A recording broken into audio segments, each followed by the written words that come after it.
This learning is Le'ili Nishmas Bruria Bas Chananya, Maseches Demai, Perek Vav, Mishna Gimel. Kayin v'Levi shekiblu sodom Yisrael, a Kayin or a Levi who rented a field from a Yisrael with the arrangement that they would pay the owner a certain percentage of the produce. And we learned earlier that in such a case, the owner has to separate the Trumas and Maasros.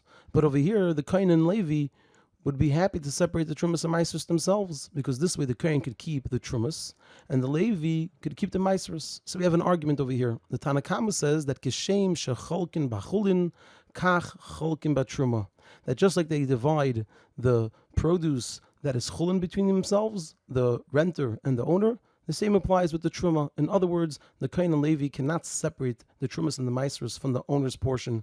They could only separate the trumas and maasros from their own portion and keep it for themselves. And the owner will separate his own trumas and maasros and give it to whichever Kohen and Levi that he wants to give it to. Rabbi Eliezer says, Af ha-maasros shalahen. Not just the chulin do they get, but they get to also separate the trumas and the maasros and keep it for themselves. And he explains that the reason for this is shalmanas kain bo, because that was the understanding. Originally, when they rented the field, it was with the understanding that they would get the trumas and maasros. And the Tanakama actually agrees that that was the understanding. However, he says there was no kinyan. There was no kinyan that was made to make that understanding that it should be enforced. And therefore, the Kohen and Levi do not get the maasros from the portion of the owner.